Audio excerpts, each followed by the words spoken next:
안녕하세요. 저는 결혼 3년 만에 이혼을 한 30대 여성이에요. 혹시 여러분은 사주나 운세 믿으시나요? 저는 한 번씩 운세를 보는데 볼 때마다 항상 초년 운세는 별로이지만 중년의 귀인을 만나 말년에는 대박이 난다고 하더라고요. 완전히 믿지는 않았지만 그래도 앞으로 나아진다니까 제발 사주처럼 귀인을 만나 내 인생이 대박이 나길 바라며 살았던 것 같아요.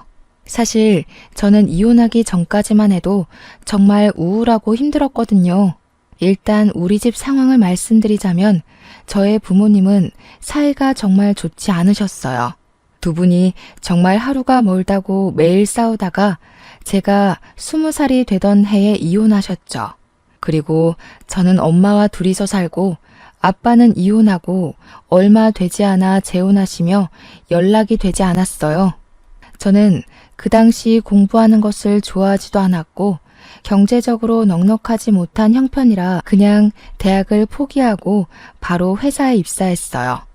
회사 생활은 힘들긴 해도 나름대로 보람도 있고 앉아서 공부만 하는 것보다는 재미있었던 것 같아요. 그렇게 재밌게 일을 하다가 회사 동료의 소개로 남편을 만났고 연애를 하고 결혼을 약속했어요. 결혼식 한 달 전 식당 주방에서 오랫동안 일하시던 엄마가 몸이 이상해서 병원에 가보니 폐암 말기라는 진단을 받으셨어요. 그리고 결혼식 2주 전에 엄마는 세상을 떠나셨어요. 그렇게 저는 엄마 없이 결혼식을 올렸답니다. 눈물의 결혼식을 마치고 허니문 베이비로 바로 아기를 가졌는데 제가 다니던 회사는 야근과 특근이 정말 많았어요. 출산 휴가도 고작 3개월이 다였고 무엇보다 워킹맘을 위한 복지가 거의 없었어요. 그래서 회사 여자 선배들은 결혼하고 임신을 함과 동시에 다들 회사를 관두더라고요. 저 역시 어쩔 수 없이 회사를 관두고 집에서 제 아이 지민이를 키우며 살고 있었어요. 시간이 흘러 아이가 2살이 되자 저는 어린이집에 지민이를 보내고 간단한 아르바이트라도 구해보려 했지만 시간이 애매해서 마땅한 일자리를 찾지 못하고 있었죠. 반면에 동서는 학교 다닐 때부터 공부도 잘했고 전교 회장도 몇 번 했다고 해요. 당연히 좋은 대학교에 대학원까지 나오고 복지가 엄청 좋은 회사에 입사하여 돈도 많이 벌고 있어요. 그래서인지 시댁에 다달이 용돈도 많이 드린다고 하더라고요. 게다가 어른들에게 말도 잘하고 싹싹해서 시댁 동네에선 최고의 며느리라는 소문이 자자해요. 무엇보다 친정도 부유하고 동서와 같은 동네에 살아서 아기가 아프거나 무슨 일이 생기면 언제든지 맡기고 출근을 할 수도 있어요.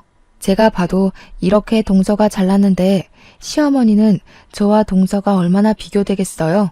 그래서 시어머니는 저와 동서를 항상 대놓고 차별했어요. 시댁에 일이 있어서 가면 동서에게는 일하고 왔으니 무조건 쉬라고 하시고 아이를 보며 집에 있는 제게는 너는 우리 아들 돈으로 놀고 먹으니 무조건 일하라고 하셨죠. 초겨울날이 되었어요. 저희 시댁은 날이 쌀쌀해지면 매년 김장을 하시는데 그때마다 최소 300포기씩 해요. 게다가 배추 농사도 하시니 남들은 절인 배추를 사서 김치를 담그지만 저희는 배추를 뽑고 절이고 헹구는 모든 과정을 다 직접 해왔어요. 우리 시댁은 김장 전에도 할 일이 정말 많아요. 처음에는 지민이가 너무 어리고 남편과 도련님과 동서는 출근해야 하니 아무도 도와줄 사람이 없어 시부모님 2분이 배추를 뽑고 절이고 헹구셨어요. 그런데 올해부터는 지민이가 어린이집에 가니 낮에 와서 일 좀 하라고 하시는 거예요. 저는 알겠다고 하고 시댁에 갔어요. 그렇게 3일 동안 시댁에서 하루는 배추를 뽑고 하루는 소금물에 절이고 하루는 전날에 절인 배추를 헹궜어요. 그리고 양념을 버무려야 하는 날이 되었죠. 저는 이미 3일 동안 안 하던 일을 했더니 온몸이 다 쑤시더라고요. 정말 땅에서 제 몸을 잡아당기는 느낌이라 도무지 일어나지 못하겠는 거예요. 남편도 처음에는 어서 가자고 하다가 제 상태를 보고는 그냥 혼자 가겠으니 집에서 쉬라고 하더라고요. 집에서 아이를 데리고 쉬고 있는데 시어머니한테 전화가 왔어요. 너는 그깟 배추 뽑고 절이고 헹구는 게 뭐가 그리 힘들다고 젊은 애가 몸살이 났어? 약 먹고 빨리 와. 지금 할 일이 태산인데 빨리 와서 일해. 제가 아프다고 말을 해도 오늘까지만 하면 된다며 참고 오라고 성하셨어요.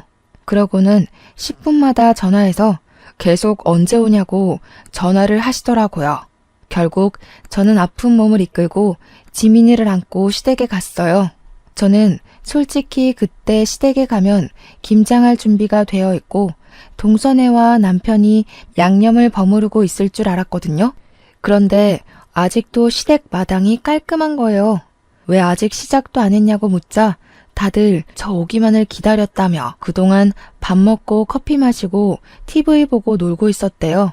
심지어 동서는 회사에 일이 있다며 오지도 않았더라고요. 시어머니는 저를 보며 이제 일꾼이 왔으니 일을 시작하자고 하시더라고요. 남편과 도련님도 김장을 같이 하겠다고 고무장갑을 끼자 시어머니는 남자는 고무장갑을 끼는 것이 아니라며 낀 장갑을 벗기고 방으로 들여보내셨어요. 결국 저와 시어머니 둘이 김치를 버무르기 시작했죠. 그렇게 30분이나 지났으려나요? 원래 허리가 안 좋으신 시어머니가 갑자기 허리가 아프시다고 들어가서 누우시더라고요. 결국엔 저 혼자 그 많은 김장을 다 했어요. 김장이 어느 정도 끝나고 정리를 하려는데 그제야 동서가 회사가 이제 마쳤다며 오더라고요. 그런 동서가 얄미웠지만 그래도 회사에 다니니 어쩔 수 없겠지 하며 저의 짜증나는 마음이 보이지 않게 억지로 웃음을 지어 보였어요. 동서는 미안한 표정을 지으며 형님 혼자 고생 많으셨으니 뒷정리는 제가 하겠다고 하더라고요. 그러면서 팔을 걷어붙이자 시어머니는 여태 회사에서 일하고 왔는데 무슨 정리냐며 그냥 쉬다가 이따가 고기나 먹고 가라고 하시더라고요. 동서는 시어머니의 말씀에 씩 웃더라고요. 그러더니 제게 시어머니가 이리 말씀하시니 어쩔 수 없다며 그럼 고생마저 하시라고 하더라고요. 그러면서 저는 일하느라 힘들었으니 들어가 있겠다고 하더라고요. 그렇게 저를 약올리며 못 이기는 척 방에 들어가서 쉬더라고요. 저는 결국 김장하고 뒷정리하고 밥상까지 차렸답니다. 다 같이 밥을 다 먹어가는데 동서가 가방에서 봉투를 하나 꺼냈어요. 그러더니 시어머니께 봉투를 드리며 늦어서 죄송하다고 김장비니 편하게 받으시라고 하더라고요. 아이고 이런 거 줄 필요 없는데 일단 며느리 네가 준비를 했으니 고맙게 잘 쓰마. 아, 네가 좋아하는 갈비찜 많이 해놨으니 네가 다 챙겨가거라. 첫째 며느리는 갈비찜 별로 안 좋아하지? 어머니, 저도 갈비찜 좋아하죠. 그랬냐? 그런데 조금만 해서 일을 어쩐담? 그럼 너는 다음에 해주마. 너는 일하지 않으니까 평일에도 수시로 오잖아. 아유, 김장하니 피곤하네. 첫째 너는 이것 좀 치우고 있고 둘째는 잠깐 나 좀 보자꾸나. 시어머니는 밥을 다 드시고는 동서를 데리고 큰 방으로 들어가셨어요. 둘이서 뭐하나 궁금해서 상 정리하는 척하며 몰래 큰 방 앞에서 하는 이야기를 들어보니 시어머니가 동서에게 선물을 해주시더라고요. 평소에 용돈도 많이 주고 또 때마다 현금도 줘서 고맙다고 하시며 백화점에 가서 옷 한 벌 샀다고 하더라고요. 그 모습을 보고 있자니 서운하더라고요. 어머니 옆에서 몇 날 며칠 동안 김장을 한 사람은 나인데 제게는 수고했다는 말 한마디 없으시고 뒤늦게 나타나 돈봉투만 준 동서에게는 고맙다며 갈비찜에 옷까지 선물하시니 정말 너무하시네 싶더라고요. 저는 남편에게 내가 설거지 못하겠다고 그냥 집에 가겠다고 했어요. 남편은 오늘 많이 힘들었냐며 자기가 하겠다고 하더라고요. 남편이 그러면서 고무장갑을 끼는데 역시 미우나 고우나 내 남편밖에 없다는 생각이 들고 고맙더라고요. 그 순간 시어머니가 방에서 나오셨어요. 우리 민호가 왜 설거지를 해? 남자는 고무장갑을 끼면 절대 안 된다고 하지 않았니? 하지마. 너는 이깟 설거지 얼마나 된다고 그걸 꼭 굳이 네 남편에게 시켜야겠냐? 역시 친정이 없으니 이런 시댁에 대한 도리를 친정에서 배우지 못한 거겠지. 형님, 그깟 설거지 얼마나 한다고 그걸 아주버님한테 시키셨어요. 그냥 제가 할게요. 제가 얼마 있지도 않구만. 아가야, 너는 밖에서 일도 하고 와서 무슨 설거지니? 너는 하지 말아라. 집에서 우리 민호 돈으로 놀고 먹는 제가 해야지 안 그러니? 어머니, 동서는 오늘 아무것도 안 하고 밥만 먹었는데 설거지 하나 시키지 않는 게 말이 돼요? 왜 저만 이래요? 저는 너무 화가 나서 더 따져 묻고 싶었지만 그 순간 지민이가 나와 엄마랑 할머니랑 싸우냐고 묻더라고요. 아무리 그래도 지민이 앞에서 어른에게 큰 소리 내는 모습을 보이는 것은 아닌 것 같아 더는 이야기하지 않고 혼자 설거지했네요. 설거지까지 마무리 짓고 집에 와서 남편에게 솔직히 시어머니 동서와 나를 너무 차별하시는 거 아니냐고 했어요. 그러자 남편은 동서가 놀다 온 것도 아니고 일하고 왔는데 그냥 윗사람으로서 이해해주라며 저는 평일에 지민이를 보내놓고 쉴 수 있는데 동서는 평일에도 쉬지 못하고 일해야 하는데 힘들지 않겠냐고 하더라고요. 그러면서 이러한 상황들을 도련님이나 동서에게 대놓고 이야기하면 사이만 틀어진다고 그냥 제가 조금 더 고생하라고 얘기하더라고요. 남편 말을 들으니 저는 더 화가 나더라고요. 저는 남편에게 저의 솔직한 심정을 이야기했어요. 여보 말대로 나는 평일에 지민이를 보내고 쉬면 되기 때문에 시댁에서 일을 좀 더 할 수 있고 여기에 대해서는 나도 큰 불만은 없어. 그런데 시어머니며 동서며 도련님까지 모두 다 당연히 내가 나만 시댁의 모든 일을 해야 하는 사람처럼 인식하는 것이 기분이 나빠. 나는 여보랑 행복하게 살려고 결혼을 했지 당신 가족의 일꾼이 되기 위해 결혼한 게 아니란 말이야. 저의 이야기에 남편도 잠시 생각을 해보더니 제 마음을 이해하겠다며 앞으로는 절대 이런 일 없을 것이고 이러지 않도록 중간에서 잘하겠다고 하더라고요. 저는 그런 남편을 철석같이 믿었어요. 그 뒤로 시어머니가 몇 번 일이 있다고 부르셨지만 적당히 핑계대며 가지 않고 시댁과 거리를 유지한 채 나름 평화롭게 살았어요. 한 해가 지나 설이 되었어요. 시어머니는 설 전에 명절 음식을 장만해야 하니 장 보러 나오라고 하시더라고요. 장 보러 가는데 시간이 얼마나 걸리겠어 하고 가벼운 마음으로 나갔지만 한 짐 들고 집에 와서 정리하고 재료까지 손질하니 어느새 하루가 다 지나더라고요. 그리고 연휴 첫날 동서는 회사에 급한 일이 생겼다며 또 늦게 온다고 하더라고요. 남편은 전날 오랜만에 친구들을 만나 밤 늦게까지 술을 마셔서 술병이 났어요.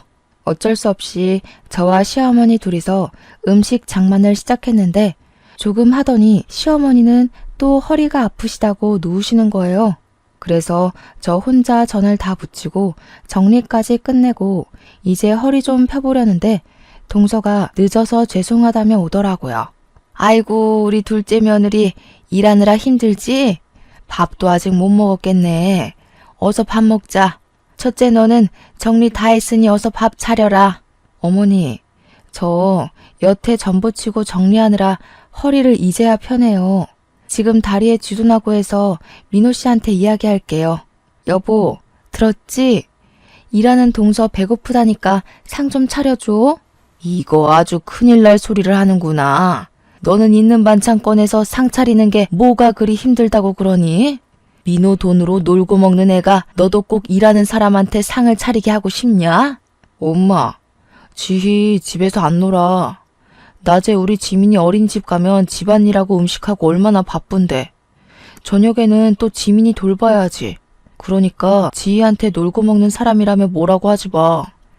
집에서 자기 아이 보는 게 무슨 일이니? 집안일하는 게 일이야? 됐다. 그냥 내가 상 차리마.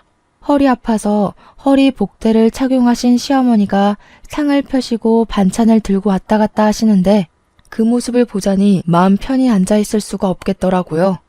그래서 결국 저도 시어머니를 도와 상을 차렸어요. 그런데 시어머니가 밥을 푸시는데 남편과 동서, 도련님에게는 따뜻한 밥을 주시고 제게는 먹다 남은 차가운 밥을 주시는 거예요. 그래서 남편에게 내 밥은 차다고 이야기를 하니 자기가 찬밥을 먹겠다고 제 밥과 자신의 밥을 바꾸더라고요. 바깥일하는 민호에게 찬밥을 왜 주니? 첫째 네가 먹어. 자고로 남자는 따뜻한 밥 먹어야지 밖에서도 일을 잘하는 거야. 어머니, 저도 어제부터 음식 장만하는 거 도와드리느라 좀 힘들어요. 저도 따뜻한 밥 먹고 싶어요. 어머, 형님. 그깟 따뜻한 밥이 뭐라고. 형님 먹는 거에 욕심이 많으신가 봐요. 저번에 갈비찜도 어머니가 저만 주셔서 기분 상해 보이시더니 그렇게 먹는 거에 욕심내면 살쪄요. 동서, 그게 할 소리야? 반대로 네가 내 상황이면 넌 기분 좋겠어? 에이, 왜들 그러셔? 엄마, 그냥 내가 찬밥 먹을게. 나 원래 뜨거운 거 잘 못 먹어서 찬밥에 국 말아 먹는 거 좋아해. 첫째, 너는 집에서 남편한테 맨날 찬밥만 주니? 얘 원래 따뜻한 밥만 먹었던 앤데 너랑 결혼하더니 왜 찬밥을 찾니? 바깥일하는 남편 좀 챙겨라. 그리고 우리 둘째야, 너는 일하다 와서 힘드니 신경 쓰지 말고 어서 먹으렴. 네가 좋아하는 갈비찜 많이 해놨으니 다 챙겨가고. 하다 이제 먹을 것을 가지고 차별하시는 시어머니가 너무 미웠어요. 여기서 제가 저 찬밥을 먹는다면 저는 그냥 찬밥을 먹어도 되는, 대접해주지 않아도 되는 사람이 되는 것만 같았죠. 손님처럼 대접은 바라지도 않아요. 그냥 아들과 평생을 함께하는 반려자로 인정해 주시기만 하면 좋겠는데 시어머니는 항상 저를 대놓고 무시하셨죠. 한결같이 저를 무시해온 시어머니, 그리고 그 옆에서 약 올리는 동서의 행동에 너무 화가 난 저는 그 자리에서 일어나 찬밥을 음식물 쓰레기통에 넣어버렸어요. 그리고 집에 가려고 짐을 다 챙기고 아이를 안았어요. 너 지금 뭐 하는 짓이냐? 감히 시어미가 준 밥을 쓰레기통에 던져? 그리고 당장 내일이 설인데 짐 싸서 어디를 가는 거야? 내일 친척들 다 오시는 거 몰라? 저는 그런 시어머니의 말씀을 무시하고 제 짐을 챙기고 아이를 안고 현관문 앞으로 갔어요. 보고 배운 게 없으니 저러지. 찬밥이든 더운 밥이든 시어머니가 줬으면 그냥 감사합니다 하고 먹을 일이지. 그걸 가지고 성질은, 역시 우리 둘째 아가는 학벌도 좋고 친정도 부유하니 보고 배운 것도 많고 잘 자라서 시집 왔는데 쟤는 부모가 이혼해서 보고 배운 게 없으니 저렇게 행동한다니까. 어머니, 지금 제가 고작 밥 때문에 이러는 것 같아요? 제게만 찬밥을 주셔서 화도 났지만 정말 제가 화가 나는 것은 어머니의 차별 대우예요. 항상 어머니는 동서에게는 무조건 쉬라고 하고 제게만 어떻게 모든 일을 다 시키세요? 그래놓고 수고했다는 말 한마디라도 따뜻하게 해주신 적 있으세요? 동서는 집도 잘 살고 대학교에 대학원까지 나와서 배운 게 많아서 내가 따로 가르칠 게 없지만 너는 친정도 없고 대학도 못 나왔으니 배운 게 없잖아. 그래서 내가 가르칠 게 많아서 그래. 내 딴에는 널 딸처럼 생각해서 내 옆에 두고 하나하나 가르치려는데 그게 그렇게 불만이야? 어른으로서 가르침을 주는 것은 당연하지. 착각하지 마세요. 김장시키고 제사음식 장만하고 하는 게 가르치는 거예요. 이거는 그냥 일 시키는 거예요. 어찌되었든 저는 이 집의 노비가 아니니 동서가 저와 동등하게 같이 일을 할 때까지 당분간은 이 집에 못 오겠네요. 안녕히 계세요. 저는 이 말을 하고 아이를 데리고 나왔어요. 이대로 집에 가기는 싫었어요. 그냥 차 타고 정처 없이 갔는데 정신 차려보니 도착한 곳이 엄마를 모신 납골 땅이었어요. 명절이 되고 시어머니와 일로 기분이 울적하니 엄마가 많이 보고 싶더라고요. 엄마는 말은 하지 않으시지만 사진 속에서는 인자하게 웃으셨어요. 꼭 잘 왔다고, 너를 기다리고 있었다고 이야기해 주시는 것 같았죠. 저는 그런 엄마를 보며 엉엉 울었어요. 제가 우는 모습을 본 지민이는 처음에는 다소 당황하는 듯 하다가 저를 꼭 안아주고 토닥여 주더라고요. 꼭 지민이의 몸에 우리 엄마가 들어와 저를 안아주는 것 같아 지민이를 안고 그렇게 한참을 울었네요. 울다 보니 어느 정도 답답한 속이 후련해졌어요. 그렇게 저의 마음의 짐을 엄마에게 내려놓고 다시 집으로 갔어요.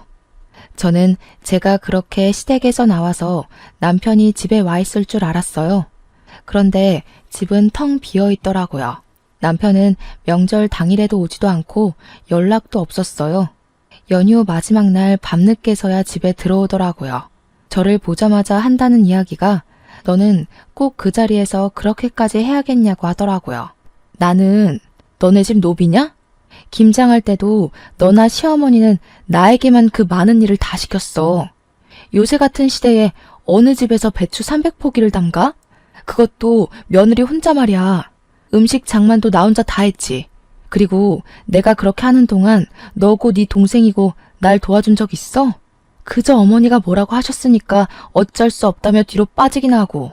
나 이제 더는 못 참아. 이제 시댁에 안 가. 쉬지도 않고 따발총처럼 이야기하는 저의 모습을 본 남편은 고개를 저으며 방문을 쾅 닫고 들어갔어요. 저는 정말 다시는 시댁에 가지 않을 것이라 다짐했죠. 그런데 얼마 뒤 시어머니의 허리가 많이 안 좋아지셔서 허리 수술을 해야 하는 상황이 되었어요. 아무리 미운 시어머니지만 그래도 같이 사는 남편의 엄마라서 걱정이 되더라고요. 그래서 다시는 시댁에 가지 않을 것이라는 다짐은 일단 뒤로 한 채 병문안을 갔어요. 다행히 수술은 잘 되긴 했지만 당분간은 절대 안정을 취해야 하니 단순히 걷는 것 이외에는 아무것도 해서는 안 되는 상황이었어요. 그래서 저는 아침에 지민이를 어린이집에 보내놓고 식사 준비며 시댁의 모든 집안일을 도와드리기로 했어요. 시어머니가 밉긴 했지만 그래도 가족이기도 하고 동서나 남편은 회사에 가야 하니 저밖에 할 사람이 없으니까요. 어머니는 제가 시댁에 오자 정말 작정을 한 사람처럼 모든 일을 다 시키셨어요. 때에 맞춰 식사 준비, 화장실 청소, 집안 대청소는 당연하고 설치하고 한 번도 닦지 않은 것처럼 기름때가 찐득찐득한 가스레인지 후드 청소, 냉장고 정리, 부엌 서랍 정리 등 모든 일을 다 시키셨어요. 시키시고 그냥 가만히 계시면 좋을 텐데 꼭 시키시고는 옆에 쫓아다니시며 이거는 이랬네 저랬네 하시며 잔소리를 하셨어요. 그뿐만이 아니라 시키신 일 중에 뭐 하나라도 제대로 되지 않으면 너는 이깟 집안일 하나 제대로 못하냐며 엄청나게 구박하셨어요. 그러면서 말끝마다 역시 친정이 못 사니 대학도 못 가고 배운 게 없어서 저런다며 저러니 애가 시간이 있어도 알바를 구하지 못한다며 또 뭐라고 하시더라고요. 이렇게 잔소리와 구박을 들으며 첫째 날이 흘렀어요. 다음 날, 전날 때 빼고 광내서 청소를 싹 했으니 오늘은 그냥 식사만 차려드리면 되겠다 싶어 갔는데 이번에는 제가 결혼하고 나서 한 번도 정리하지 않았던 창고를 정리해야 한다며 창고 정리를 시키시는 거예요. 창고를 정리하는데도 옆에 서서 잔소리하시고 구박하시고 제가 말을 잘 못 알아들으면 욕까지 하시는데 정말 아무리 허리가 아프신 시어머니라 해도 못 참겠더라고요. 그래서 그날은 퇴근하고 온 남편을 붙잡고 시어머니가 이렇게까지 청소를 시키시며 구박에 막말에 욕설까지 하셨다고 했어요. 그랬더니 남편은 제 말을 믿지 못하겠으니 녹음을 해놓으라고 하더라고요. 그래서 다음날 저는 핸드폰 녹음기를 켜고 시댁에 갔어요. 너 왜 이렇게 늦게 와?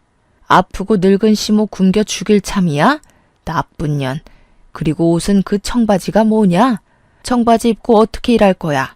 너네 엄마는 시댁에 어떤 옷을 입고 가야 하는지 그런 것도 안 가르치고 죽었다니? 도대체가 내가 어디부터 어디까지 너한테 알려줘야 하는 거야? 일단 밥이나 차려. 밥 차리고 오늘은 저온 창고 싹 다 정리해라. 시어머니는 저를 보자마자 왜 이리 늦게 왔냐고 하시며 돌아가신 엄마까지 들먹이시며 뭐라고 하시는데 정말 화가 났지만 녹음 중이라 참았어요. 밥을 다 드시고 나서는 설거지를 하라고 하시고 설거지 하는데도 옆에 딱 붙으셔서 주방 세제를 너무 많이 쓴다고 뭐라고 하시고 따뜻한 물로 하면 보일러세 많이 나온다고 찬물로 하라고 하시고 손이 느려서 굼뜨다고 뭐라고 하시더라고요. 그러고서는 저에게 음식들이 저장된 저온 창고를 정리하라고 하셨어요.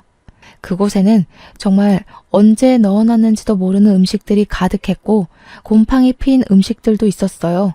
저는 모든 음식을 다 꺼내서 하나씩 확인하며 먹을 수 있는 음식은 다시 넣고 먹지 못하는 음식은 버렸어요.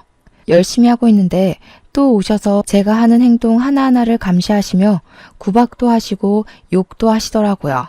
그러다가 제가 시어머니의 말을 잘못 알아들으면 멍청하다고 등도 때리시고 꿀밤도 때리시고 하셨어요. 중간중간에 그냥 가버리고 싶었지만 일단은 참고 녹음을 다 완료한 후에 고무장갑을 던지고 아무 말 없이 그냥 집에 왔어요. 집에 와서 온종일 녹음한 내용을 남편에게 들려주었어요. 제가 인격 모독을 당하고 욕을 듣고 딱 하고 맞는 소리가 들리는데도 남편은 몸이 좋지 않으셔서 예민해져서 그런 거고 힘없는 우리 어머니가 때려봤자 얼마나 아프겠냐고 그냥 넓은 마음으로 참아달라고 하더라고요. 저는 그런 이야기를 하는 남편에게 역시 가재는 개편이라며 세상에 믿을 만한 인간 하나도 없다고 하고 방에 들어갔네요. 다음 날 3일 연속 시댁에서 일했더니 온몸이 다 아프더라고요. 지민이를 어린이집에 보내놓고 쉬고 있는데 모르는 번호로 전화가 왔어요. 받아보니 옛날에 이혼해서 연락이 끊겼던 아빠였어요. 한때는 저와 엄마는 이렇게 힘든데 아빠는 재혼했다는 소식을 듣고 미웠지만 그래도 거의 20년 만에 내 가족에게 연락이 오니 반갑고 뭔가 든든한 내 편이 생긴 것 같은 기분에 반가워서 갑자기 눈물이 나오더라고요. 그렇게 울며 서로의 근황을 물었어요. 아빠는 조그맣게 회사를 차리셔서 사장으로 있다고 하셨어요. 그런데 엄마도 돌아가셨는데 제 번호를 어떻게 알았는지 물어보니 시아버지를 통해서 알게 되었다고 하시더라고요. 저는 아빠에게 시아버지랑 어떻게 연락을 했냐고 두 분이 아는 사이냐고 물었죠. 알고 보니 아빠가 10년 정도 전에 길을 가다가 뇌출혈로 쓰러진 적이 있었는데 그때 시아버지가 빨리 아빠를 발견해서 사실 수 있었다고 해요. 그 후 몸을 회복하신 아빠와 시아버지가 연락을 주고받고 지내셨대요. 그러면서 서로가 무슨 일을 하는지도 자연스레 알게 되셨는데 그 당시 시아버지는 사업이 잘 되지 않아서 회사가 거의 망하기 직전이었고 아빠는 동종업계에서 사업이 잘 돼서 돈도 많았고 좋은 거래처도 많이 알고 있었어요. 그래서 아빠가 자신의 목숨을 구한 은인이시라며 시아버지를 여러모로 많이 도와주셨다고 해요. 그때 인연이 지금까지 연결되어 지금은 호영호재하면서 지내는 사이라고 하더라고요. 얼마 전에는 두 분이 만나 술을 한 잔 드셨대요. 술에 취하신 시아버지가 첫째 며느리 이야기를 하셨는데 나는 첫째 며느리가 너무 예쁜데 자기 마누라는 부모님이 이혼하고 엄마는 돌아가시고 아빠는 재혼해서 연락도 안 되니 마땅한 친정이 없다며 시집살이를 그렇게 시킨다고 하셨대요. 도와주고 싶어도 자신은 회사에 나와봐야 하니 딱히 도울 수도 없고 그저 마누라한테 그렇게까지 미워하지 말라고 말하는 것이 전부인 이 상황이 답답하다면서요. 그러면서 시아버지가 아빠에게 첫째 며느리라며 사진을 보여주셨는데 제 사진이었대요. 아빠는 이 이야기를 하시며 엄마와 이혼한 후 매정하게 연락을 끊어서 네가 이렇게 힘들게 살게 된 것 같다며 미안하고 그동안 정말 고생 많았다고 하셨어요. 그러면서 제가 시집살이가 너무 힘들어서 이혼하고 싶다고 한다면 집과 일자리 정도는 마련해 줄 수 있으니 괜히 눈치 보며 살지 말라고 하시더라고요. 그래서 제가 그동안 시어머니의 막말, 무조건 시댁 편인 남편, 그리고 여우 같은 동서 때문에 갈라서고 싶은 적이 많았는데 지민이도 있고 경제적인 여건 때문에 억울해도 그냥 참고 살았다고 했죠. 그랬더니 아빠는 일단 사돈에게 인사를 해야겠다며 인사하러 갈 수 있게 날짜 좀 잡아달라고 하시더라고요. 저는 사실 얼마 전에 시부모님이 하도 저를 구박하시고 무시하셔서 한바탕 하고 영 끊었다고 했어요. 아빠는 그래도 사돈한테 인사는 드려야 하는 것이 도리니 꼭 날짜를 잡아서 알려달라고 하셨어요. 저는 아빠와 전화를 끊고 바로 시어머니께 전화를 드렸어요. 그리고 저희 친정 아빠가 연락됐는데 시부모님께 인사를 드리고 싶어 하시니 시간 될 때 알려달라고 했어요. 시어머니는 축하한다는 말은커녕 아빠가 뭐하고 사시는지부터 궁금해 하시더라고요. 그래서 아빠에게 들은 대로 그냥 조그마하게 회사를 운영하고 있다고 했죠. 그랬더니 시어머니는 요새 사업하다가 망하는 사람들이 많다던데 괜히 너네 아빠랑 인제 와서 연락돼서 우리 민호가 번 돈이 다 거기로 흘러가지는 않을까 모르겠다며 어쨌든 주말에 시간 비워둘 테니 오라고 하라고 하시곤 끊으셨어요. 애초에 시어머니의 축하는 바라지도 않았지만 그래도 어머니의 날이 선 말투에 기분이 좋지는 않더라고요. 그리고 약속한 날 저는 거의 20년 만에 아빠를 만났어요. 제 기억 속의 아빠는 주름살이 하나 없고 머리숱도 많았는데 그날 본 아빠는 주름살도 자글자글하고 머리카락도 거의 없으셨어요. 저는 변해버린 아빠의 모습이 반갑기도 하고 그런 아빠의 손을 오랜만에 잡고 함께 시댁으로 향했어요. 시댁에는 동선의 부부도 있었어요. 아빠는 준비하신 과일 바구니를 건네시며 지혜의 아빠 되는 사람이라고 하며 허리를 90도로 굽혀 인사하시더라고요. 시어머니는 그런 아빠를 보면서 떨떠름한 표정을 지으셨어요. 내가 허리가 아파서 음식을 하나도 못했고 둘째 며느리는 회사 다니느라 바빠서 주말에는 아무것도 못해요. 그래서 음식장만도 하지 못해서 음료수도 사둔 게 없네요. 그냥 맹물이나 한 잔 드세요. 저는 솔직히 상다리 휘어지게는 아니더라도 명색이 첫인사인데 간단한 다과라도 준비해 주실 줄 알았거든요. 그런데 이렇게 주스 한 잔도 없이 맹물만 주시는 시어머니 모습에 정말 온갖 정이 다 떨어지더라고요. 인제 와서 하는 얘긴데 첫째 며느리가 친정도 없고 본 적도 없이 자라온 애라서 가르치느라 너무 힘들었어요. 우리 둘째 아가는 친정도 부유하고 학벌도 좋아서 가르칠 것이 하나도 없는데 말이죠. 그래도 첫째 며느리를 딸처럼 생각해서 많이 가르쳤네요. 네, 딸처럼 생각해 주셨다니 감사하네요. 말씀대로 그동안 제 딸이 잘못 배웠으니 이제라도 제가 하나씩 가르치려고 합니다. 일단 돈 관리하는 것부터 가르쳐야 할 것 같아서 딸에게 건물 하나 주려고요. 건물이요? 얼마짜린데요? 거기 시세가 한 25억은 되거든요.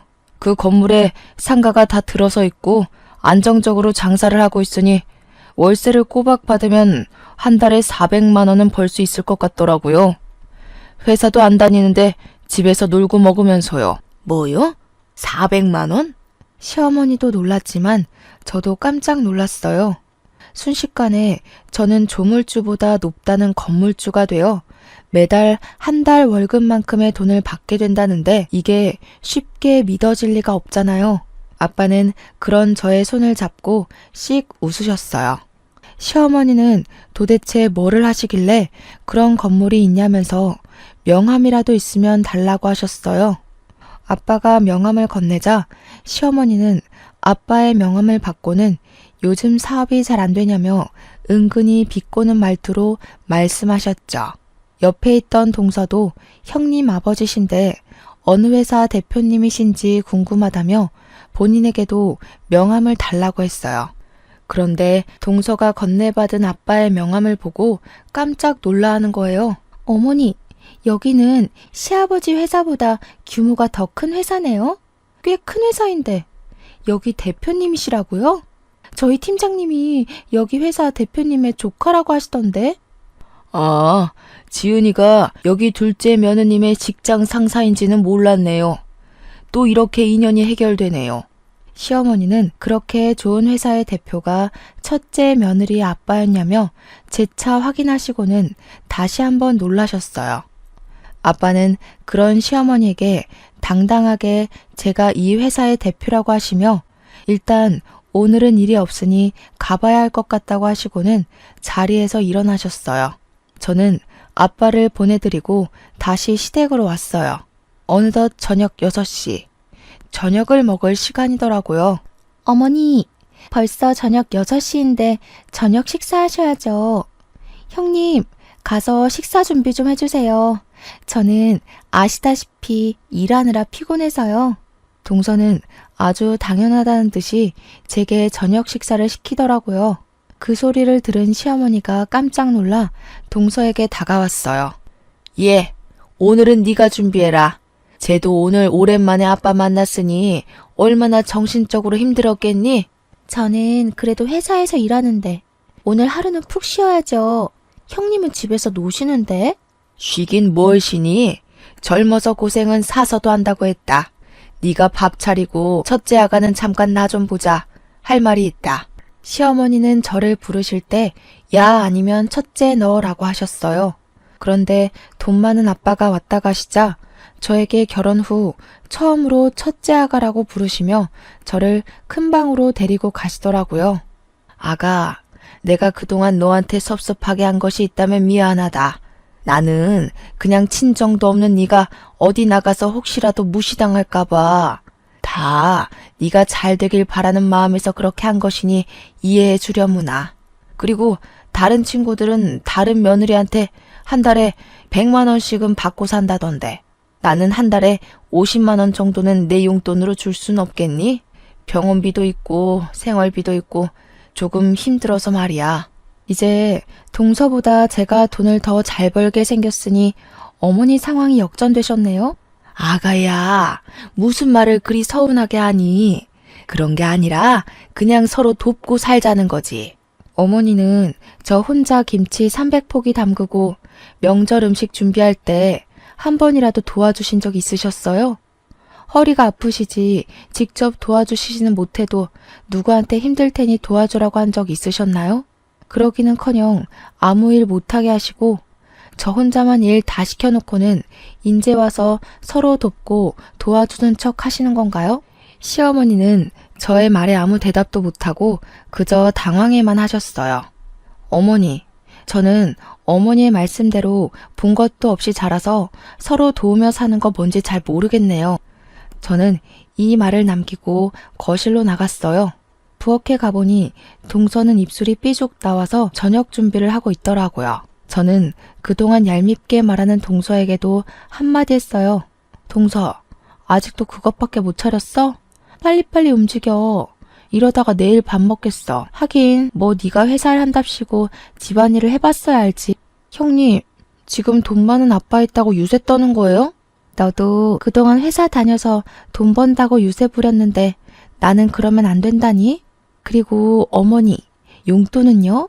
용돈은 학벌 좋고 친정도 부유한 동서한테 받으세요. 전 이혼하겠습니다. 더는 이 집에 노비처럼 못 살겠어요. 노비라니. 나는 너를 맹세코 단 한 번도 그리 생각한 적 없다. 정말 딸처럼 생각했어. 딸처럼 생각하셔서 찬밥 주시고 먹는 거로 차별하시고 맨날 저에게만 그렇게 일을 시키셨어요. 무슨 말이 안 되는 소리를 하셔야죠. 저희 갈라서겠습니다.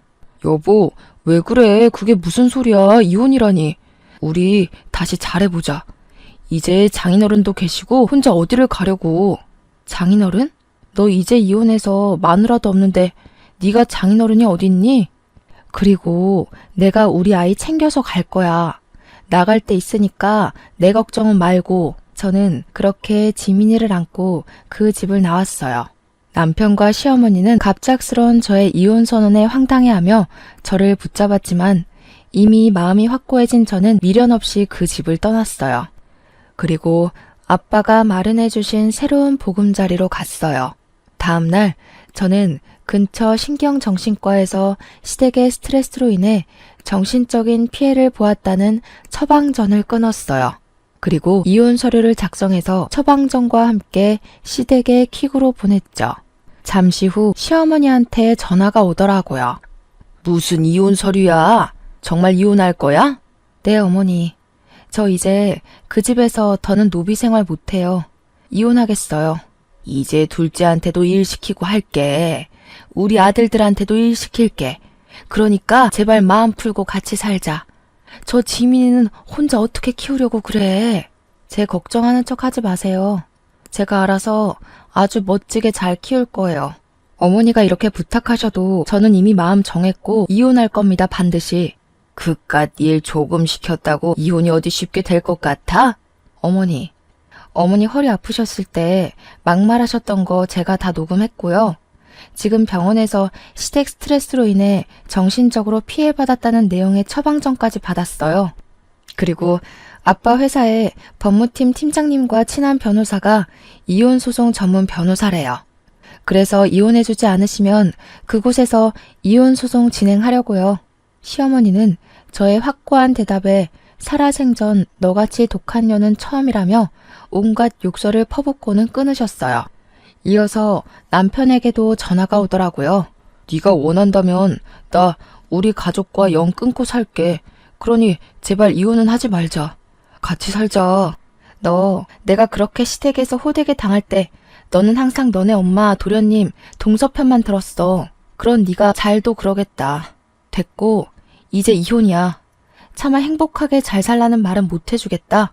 이혼 서류 잘 작성해서 내일 법원 앞으로 와라. 안 오면 소송할 거야. 저는 이렇게 남편과 이혼을 했어요.